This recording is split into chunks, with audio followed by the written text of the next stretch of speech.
All right, so today we are going to do some more rational inequalities, which is what we ended with before the test. So I'm going to do a few problems there, and then we're going to start 6.1, composite functions. This gets us into chapter 6.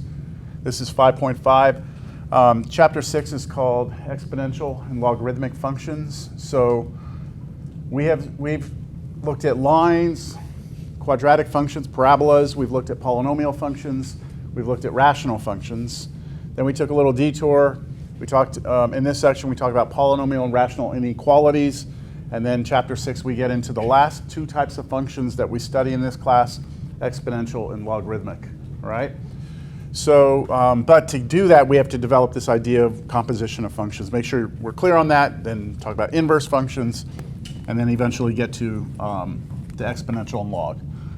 All right, so I have some problems that we were doing last time. I'm going to bring those back up. These were these inequalities. The last one I did was something similar to, I think it was problem like 44.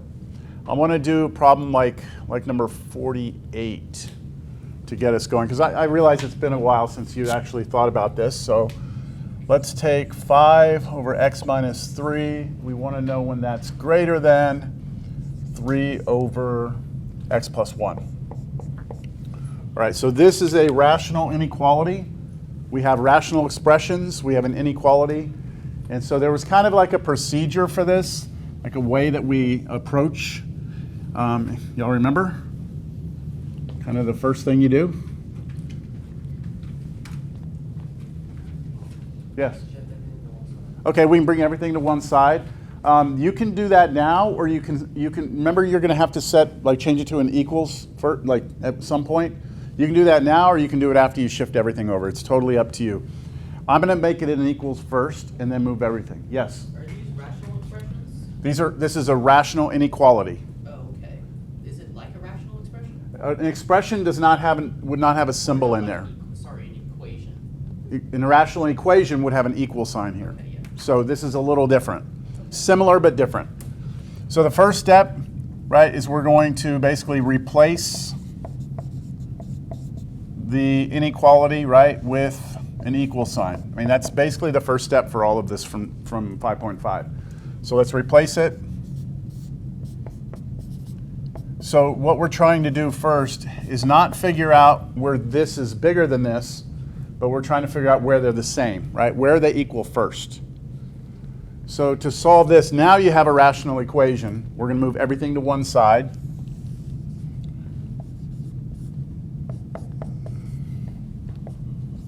So I'm subtracting the fraction on the right. Right, I'm subtracting this here, it goes away. I subtract it on the other side, I get this. And now what we need to do is solve this equation. And to solve this equation, we're going to get a common denominator first. Right? We're going to put these two together with the same denominator. So to do that, I have to figure out what my LCD is. My LCD here is going to be, well, I need an x minus 3 for that fraction, and then I also need an x plus 1. So that means that I need to take this first fraction and multiply it top and bottom by x plus 1. And then on the other fraction, I can do it in front or in the back, doesn't matter. I'm going to also multiply that by, let's see, x minus 3 over x minus 3. Do y'all have questions on what I'm doing right now? Is this clear? Trying to get the same denominator so I can put them together. All right, so now when I actually multiply this out, I have to multiply through here. I get 5x plus 5 over my common denominator. I'm not going to multiply out the denominator. I'm not going to FOIL that out. I'm just going to leave it, distribute through here, 3x minus 9, over again my common denominator. Oh, I forgot my equal 0 here, sorry, equal 0 here. X minus 3 equals 0. Now I can put them together, right? Now I can put them together. So when I put those two together, be careful here. I have 5x plus 5. That's this. But then I have to subtract, right? And when you subtract, that minus sign distributes to both. That's the big place people make mistakes on that part right there. you get minus 3x, and then you get plus 9. Plus 9, right? Not minus 9. And then all of that over your common denominator. Okay, equals 0. And we can clean up that numerator. It comes 2x plus 14 over x plus 1 times x minus 3 equals 0. All right. Questions? Is that our final answer? No. We don't have any answer yet. All we've done is we were trying to solve this equation, right? So we've got it to this point. Now, I showed you in class last time we talked about this. When you get to this point, you have to, because we're doing a rational inequality, what we need to do is we need to consider two things. First, what makes this fraction 0? And then also, what makes this thing undefined? We have two different things to look at. So when is a fraction 0? The only time a fraction can be 0 is when what? When the numerator is 0, okay? I showed you all that last time. So if this is going to happen in calculus a lot. Anytime you have a fraction equal to 0, all you have to do is consider what makes the top 0. So I set the top equal to 0, right? And then if you solve that, you should get x is negative 7. Just move the 14 over, subtract, divide by 2, right?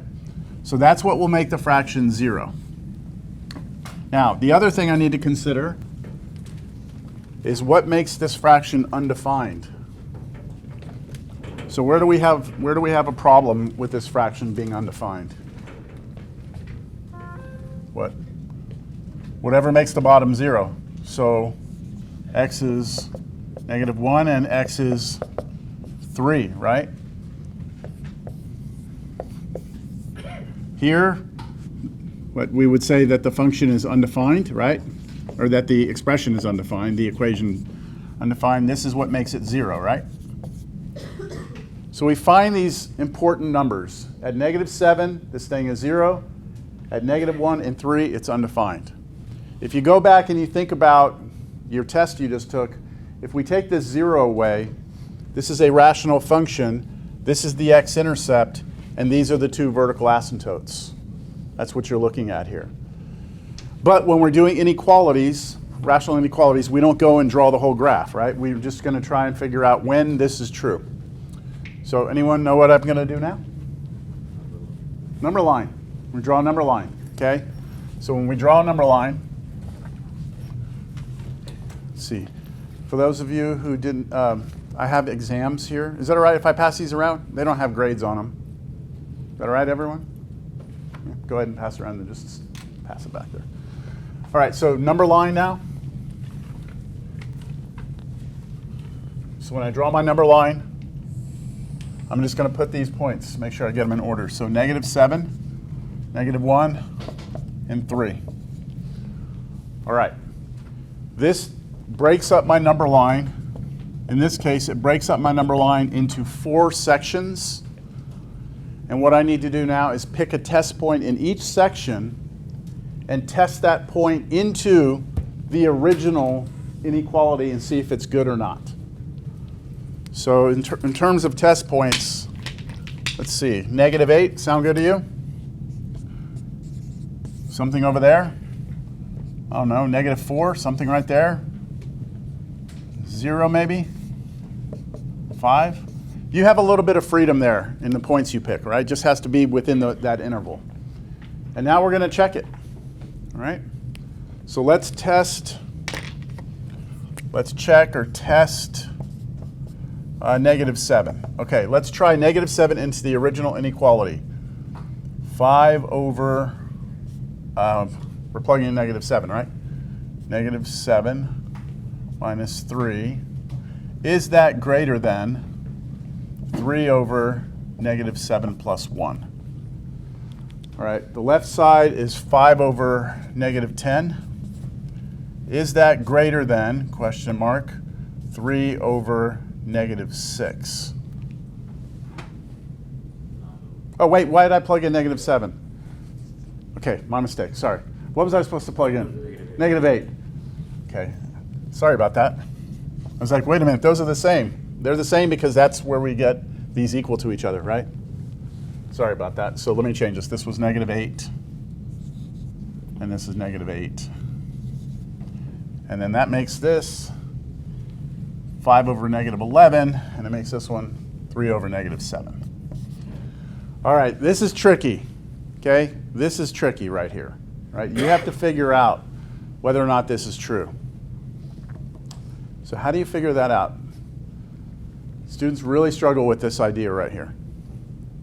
So you have a couple of options, right? One option is just get your calculator out, all right? Get your calculator out. Let's do it that way first because I think that's what most of you will wind up doing. So when you get your calculator out, we're going to get decimals here. Oh, is my calculator dead? Looks dead.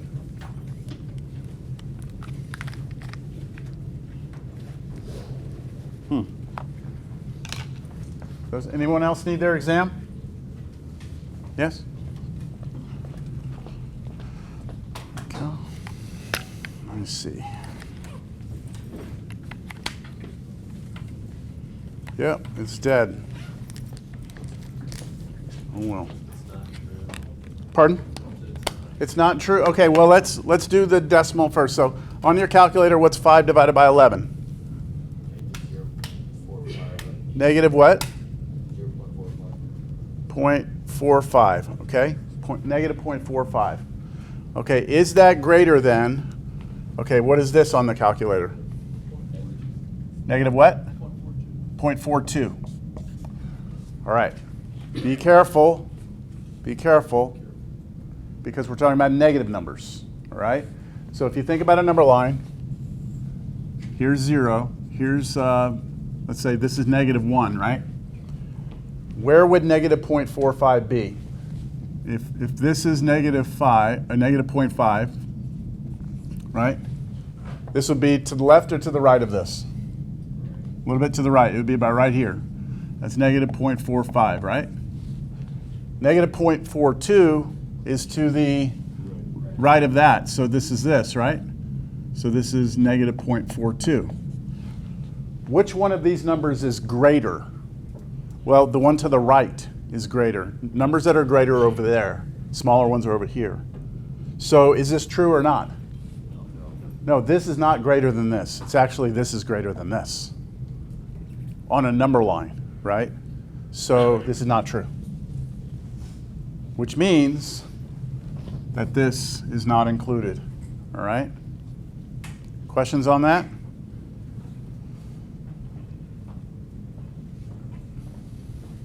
There's another way you could do this, okay, that requires no calculator. Let me see if y'all like this or not.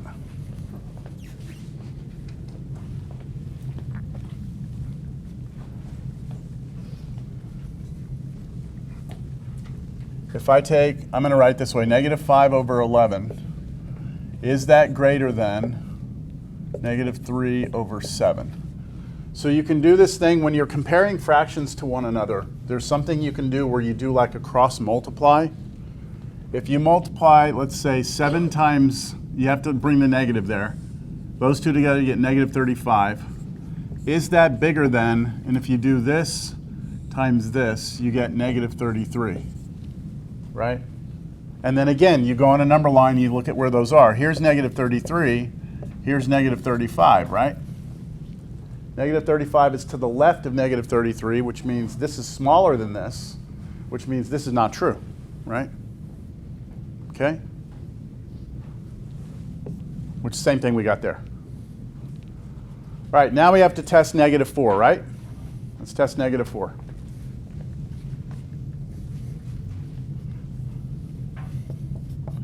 So I plug negative 4 in there. 5 over negative 4 take away 3. Is that bigger than 3 over negative 4 plus 1? So this becomes 5 over negative 7. Is that greater than 3 over negative 3? So do y'all want to do decimal or y'all want to do the cross thing? Do you care? You like decimal? Okay. Do decimal. I'm going to cross. I'm going to multiply this times this. So I'm going to take that as a negative 3 times 5. That's negative 15. And I'm asking myself, is that bigger than, and then this times this, which is negative 21. Is that true? Yes, that's true. Again, think of a number line, right? Here's negative 15, and here's negative 21. Negative 15 is to the right of that, so it's bigger. This number is bigger than that one. So that is true, which means that everything in here works.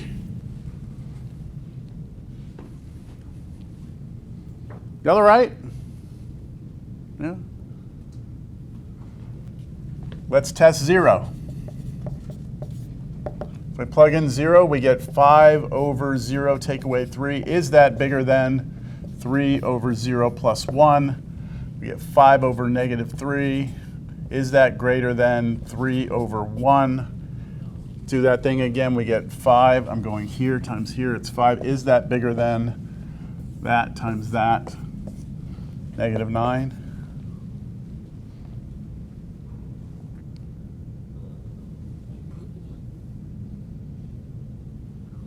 How would that work if the right side's positive and left is negative? Yeah, so what's the issue here?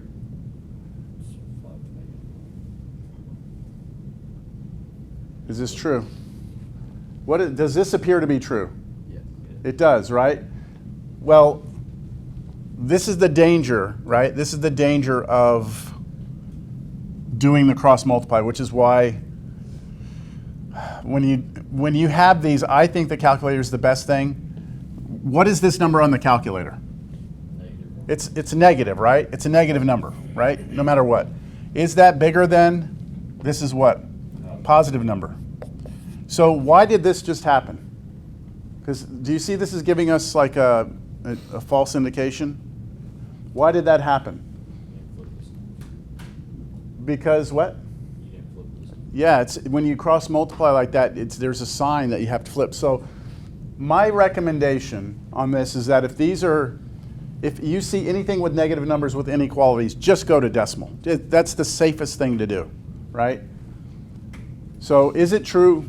Is it true or is it false? Is this true or false? It's false, right? A negative is not bigger than a positive. So I can say no. And then the last one, I'm not going to do it. I'll just say it is yes, all right? Okay, now, we're not done. This is actually pretty, these inequalities these rational inequalities are not simple, right? I mean, there's a lot involved in these. Okay, so I need a final answer. Right now, I know everything between negative 7 and negative 1 works, right? And everything past 3 works. Do I include negative 7? Why don't I include negative 7? Yeah, negative 7 is what made it equal 0, right? And I do not want it to equal 0, right? Now, if there had been a bar right there, would I have included negative 7? Yes, but I don't. I don't include it. So I don't want negative 7. I want everything in here. Do I want negative 1? No, because remember, negative 1 made it undefined. So no matter what, I'm not including that. And then 3 is also what made it undefined, so I don't include that, and I do everything out here. So I just need to write that as an interval. So this will be from parenthesis negative 7 to negative 1, parenthesis union, and then 3 to infinity. There it is. That is the solution set for that rational inequality.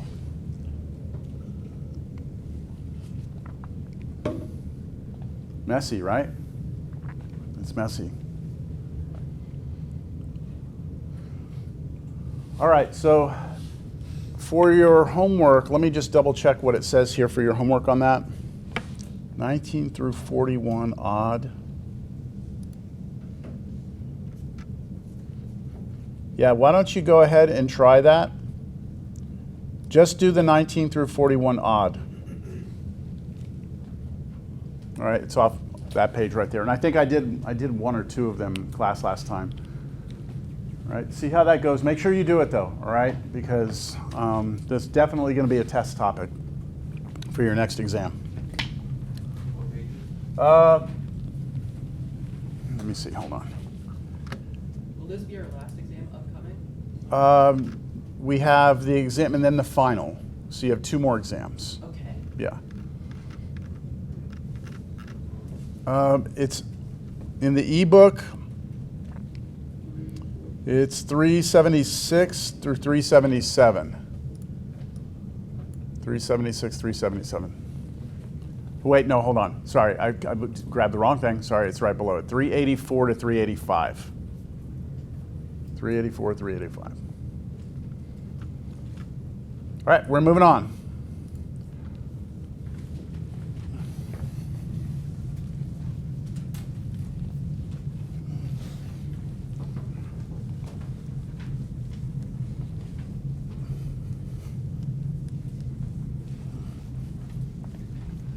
Negative numbers and inequalities is tricky. You have to be extremely careful with anytime you have negatives with inequalities. And it all comes down to that idea that when you multiply 2 negatives, you get positive. That's what causes such an issue. All right, 6.1. Composite functions.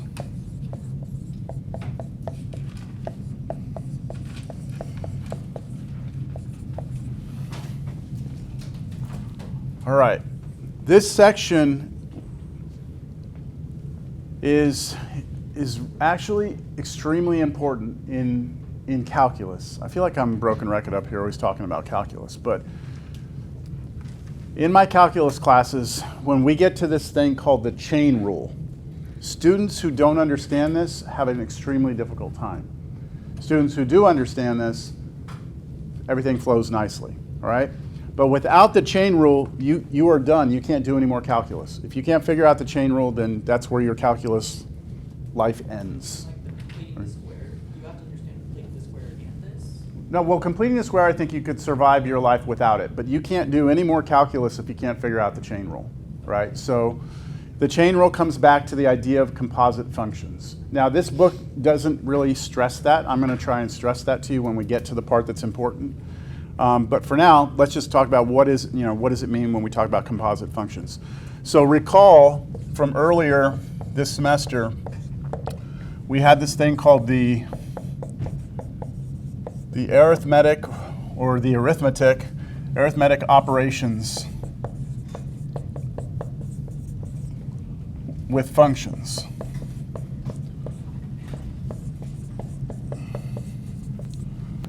So the arithmetic operations, I'm asking you to remember this. This is something we already covered. If I gave you 2 functions, f of x and g of x, right? I give you 2 functions. I say, hey, take a look at these 2 functions. Then I could ask you to do a couple of things. One, I could ask you to add them, right? And to add them, this is what we'd write, f plus g of x. Remember that notation? That notation just meant add them together, right? That just meant take your f of x and add your g of x. That's arithmetic, right? That's arithmetic. You add, just like when you're in grade school, you learn how to add numbers, right? This is how we add functions. Then you learn what? Subtraction, right? And the notation for that was you put the f here, you subtract, you put the g. And that means you take the f and subtract the g. Now, order here matters, right? If you were to write g minus f, then this order would switch, right? But again, it's just arithmetic. You're now subtracting 2 functions. Take 2 functions, add them together, you get a function. Take 2 functions, subtract them, you get a function, right? Some new function. What was the third arithmetic operation? Think about grade school. You add, subtract, multiply, right? Multiplication or product, right? Product. If you take the product of 2 functions, the notation we use is f with just g next to it like that. That's the way we represent the product. And that means you take the f of x and you multiply the g of x.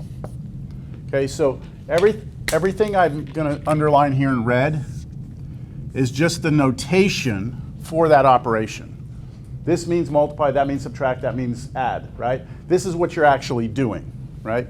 You're just taking that f of x, multiplying times g of x. And then the last one was, of course, what are the 4 arithmetic operations? Division, right? Divide. Where does the results of these operations go? It just creates a new function. Right? You just start with 2 functions, you generate a new function from it. So when you divide, you get the quotient. And the way we write that, the notation is f with g underneath it in parentheses of x. So that's the notation we use. And that equals f of x over g of x. That's the notation.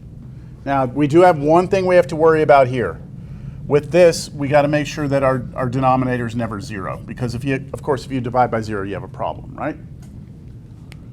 Those are your 4 arithmetic operations, all right? And these, I think, most of us are comfortable with because we learn arithmetic in elementary school, right? We learn how to add, subtract, multiply, and divide. So if I tell you right now, hey, take 8 plus 7, you're going to add those together, you're going to get a number, right? If I tell you do 8 minus 7, or 8 minus any number, right? You can do subtraction, you do multiplication, division. What if I ask you to do this? Compose 8 with 5. What's that mean? Does that mean anything to you? If I tell you, hey, what's 8 times 5? You're okay? 8 minus 5, 8 plus 5, 8 divided by 5? That all makes sense? What's 8 composed with 5? Have you ever heard that? That's because there is no operation called composition when you're just talking about numbers. If I give you 2 numbers, you can multiply, you can add, subtract, multiply, and divide. When you're talking about numbers. With functions, we can do that too. We can add, subtract, multiply, and divide. But with functions, we have a 5th operation that you cannot do with numbers, and it's called the composite or composition, all right? And that's what this section is about. It's about you understanding this 5th operation that's not an arithmetic operation. It is called composition. And this composition is unique to functions, meaning you cannot compose 2 numbers. It means nothing to compose 2 numbers. We're composing 2 functions. Yes, that does have a meaning. But the question is, what is the meaning, right? What is the meaning of a composition of 2 functions? Well, first, let me give you the notation, all right? So composition goes like this. I write F, then a little O, and then G, like that. See, that's a different notation than all of these, right? And what, then I put an X in parentheses next to it. Okay, so that's the notation right there. And that is the notation for composition. And what this is you're going to take F, but inside of F, you're going to put the G function into it. That is not addition, that is not subtraction, that is not multiplication, and that is not division. That is composition. So the way you can visualize this, you can do this with those domains. Remember how we did this when we talked about a function that would go from here to here? Okay, if we start out with some value x, what happens is first x goes into what function? G, right? It goes through G, and it comes out over here as g of x. Whatever G does to that number, right? You plug in some number into G, it comes out something, right? Now, that answer, that whole answer now goes into what? F. Okay, so that answer now gets passed through the f function and comes out over here as what? Well, whatever f did to that value g of x. This is composition right here. It's like you're passing, you remember how I talked about a function being a car wash? Right, remember that when I talked? It's like you have 2 car washes. You go through the first car wash, you come out clean car. You go through the second car wash, you come out an even cleaner car, right? That's the composition. The first function is G, the first car wash is G, the second one is the F. Make sense? Yes? Now, how do you say this? There's, this is like, okay, add, subtract. yes, this is composition, but the way you read this, okay, verbally, the way you read this is you say f of g of x. That's the way you read that, f of g of x. F of g of x. Okay, so it's like the parentheses are like the of. F of g of x. Now, let's do an example. All right, so I have some examples for us to do here. Make that bigger for you. I'm going to give you two functions, and I'm going to ask you to find some values. So the problems are up on the screen, but I'll put them up here on the board as well.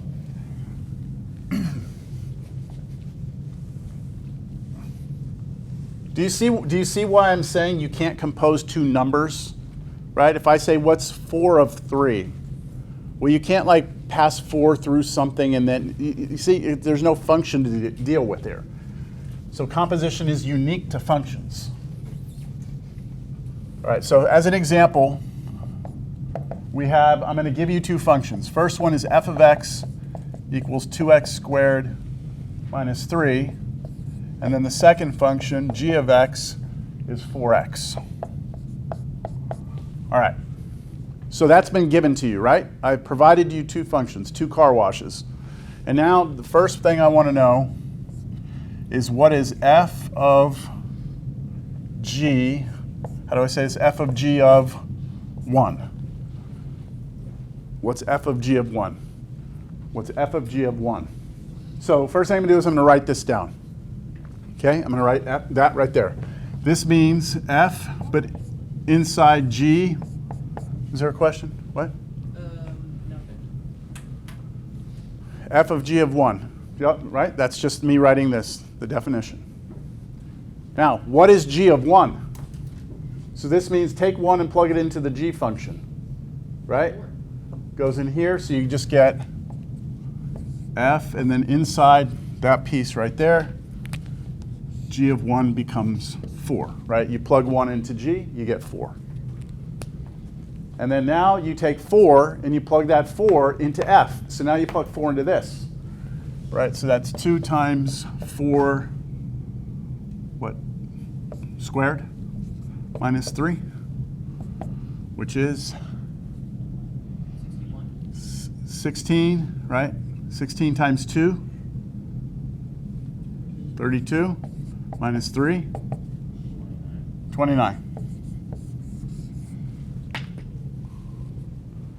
So here's the chain of events. If we want to look at it like this, what happened was we took this number 1, that went through G, right, first, and G spits out 4, and then you took that 4 and you sent that through F, and that comes out as 29. That's a picture of what we just did. Does that make sense visually to you? Any questions? 1 goes into G, comes out as 4, 4 goes into F, comes